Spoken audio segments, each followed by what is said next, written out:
কাফির বেঈমান মুশরিকদের কাজ। আর মুমিন যখন হবেন তখন আপনার উপর আমার উপর অনেক বিপদ আসবে।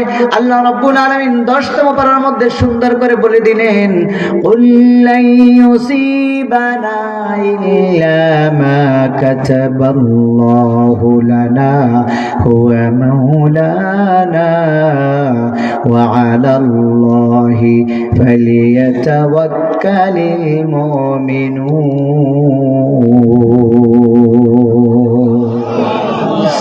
হে নবী, আপনি বলে দিন তোমাদের ভাগ্যে এই কপালে যা লেখা আছে তার বাইরে আর কিছু হবে না। এই ভাগ্যে যা লেখা আছে তাই হবে, তোমরা ভয় পেও না। আর যদি তোমরা ভয় না পেয়ে দিনের উপর ইস্তেকামত থাকতে পারো, এই দিনের মধ্যে তুমি নিজেকে নিজে সমর্পণ করে দিতে পারো, তাহলে আমি বলে দিলাম আল্লাহ হলেন আমাদের জন্য সর্বোত্তম অভিভাবক। বলুন সুবহানাল্লাহ। এই কথা তো আমি বলি না, কোরআনে বলছে হুয়া মাওলানা, আল্লাহ হবেন মাওলানা, অভিভাবক। যদি তোমরা প্রকৃতপক্ষে ঈমানদার হতে পারো তাহলে তো বিজয় তোমাদেরই, তোমাদের বিজয় ছিনিয়ে নেবে কে? ঠিক কিনা বলেন? আফগান বিজয় হয়েছে কি হয় নাই? আফগান বিজয় হয়েছে।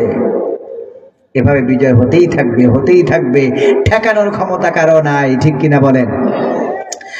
বন্ধুরা আমার, বাবারা আমার, আল্লাহ বললেন ওয়ালিকুল্লি ওয়াজহাতুন হুয়া মুওয়াল্লিহা ফাস্তাবিকুল খায়রাত।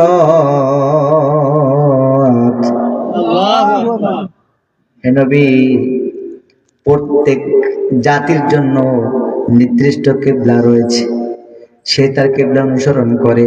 ফাস্তাবিকুল খায়রাত, অতএব ক্ষেত্রে তোমরা একটা কাজ করো, তোমরা কল্যাণমুখী হয়ে যাও। বলুন সুবহানাল্লাহ। আমাদেরকে কল্যাণমুখী হতে বললেন, আল্লাহ নবীকে কল্যাণমুখী হতে বললেন। ফাস্তাবিকুল খায়রাত, যার যার কিবলা থাকুক, হুজুর আপনার এই কিবলাই হলো সত্য, it is no doubt it, ইহাতে কোনো সন্দেহ নাই। সুবহানাল্লাহ। আইনামা তাকুনু ইয়াতি বিকুমুল্লাহু জামিআ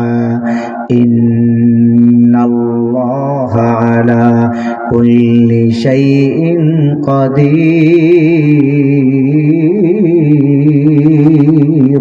আল্লাহু আকবার। তোমরা যেখানেই থাকো না কেন, তোমরা যেভাবেই থাকো না কেন, তোমরা যেখানেই থাকো না কেন, যেভাবেই থাকো না কেন, মরণ থেকে যতই পালাও মরণ তোমায় লইবে ঘিরে। ঠিক কিনা? সাদ্দাত কি পেরেছে মরণ থেকে বাঁচতে? বুশ এত মানুষকে মারলো, সে কি বাঁচতে পারছে? আবু জাহেল এত মানুষকে ঠকাইলো, এত অত্যাচার করলো, লাস্টে বাথরুমের মধ্যে ঢুকছে। ঠিক কিনা বলেন? প্লেন খুঁজতে গেছে। ঠিক কিনা বলেন? ভাইরা আমার, বাবারা আমার, এমনি করে আল্লাহ রাব্বুল আলামিন বললেন আইনামা তাকুনু ইয়াতি বিকুমুল্লাহু জামিআন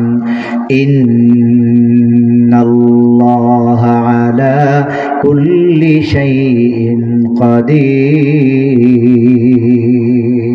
ও দুনিয়ার মানুষ, কেন আমি আল্লাহকে ভুলে থাকো? ও দুনিয়ার মানুষ, তোমাকে এত সুন্দর একটা চক্ষু দিলাম দেখার জন্য, চোখটাকে পাহারা দেওয়ার জন্য আবার দুইটা সানসেট দিলাম, দুইটা আইল দিলাম। ওই যে গ্রামে আসে না আইল ছেলে, আইল চেন আইল, দুইটা আইল দিলাম। এখানে একটা, খেয়াল করেন, এখানে একটা, এখানে একটা, দুইটা আইল দিলাম। ঠাস করে একটা কিছু আসলে যেন চোখে না লাগে, ঠাস করে একটা কিছু আসলে যেন চোখে না লাগে, চোখটাকে বাঁচানোর জন্য আমি দুইটা সানসেট দিলাম, দুইটা ঢাকা শহর বলে কানিশ দিলাম, গ্রামে বলে আইল দিলাম, ঠাক দিলাম, এত সুন্দর করে চক্ষু দিলাম। আমার বান্দা যেন কানটাকে ভাঁজ করে ঘুমাতে পারে। এই কানটার মধ্যে 6টা হাড্ডি আছে। কয়টা বলেন? এই কানের মধ্যে 6টা হাড্ডি আছে। আল্লাহ হাড্ডিগুলো শক্ত নরম দিলেন কেন? শক্ত দিলেন না কেন? বান্দা নরম দিছে এই জন্য। কত মানুষ লাইনে ঘুমায়, বালিশ পায় না। কত মানুষ ঘুমাবে, বান্দা রাত্রে মাথা থেকে বালিশটা সরে যাবে, আমার বান্দা যেন হাতের নিচে দিয়া শুইতে পারে, ব্যথা না পায়। কত মায়ার আল্লাহ, কত দয়ার আল্লাহ, কত মায়া করে আপনাকে আমাকে কত দয়া করছে। মায়ের পেট থেকে আসলাম, কি খাবো এটাও জোগাড় করে রাখছেন। বান্দা কি খাবে একটা কুকুর সকালবেলা এখান থেকে বের হয় ঘেউ ঘেউ করতে করতে, সন্ধ্যাবেলা পেট ভরাইয়া দেন কে?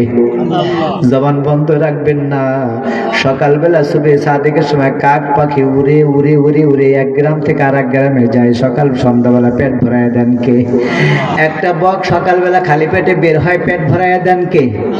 কয়খানি জমি আছে, কয়জন নেতা আছে, কেউ তো নাই, কেউ নাই, কাউকে লাগে না। যাকে লাগেন তার কোরআন শুনতে বসেছি। আল্লাহ যা আমাদের লাগবে তুমি দান করে দাও।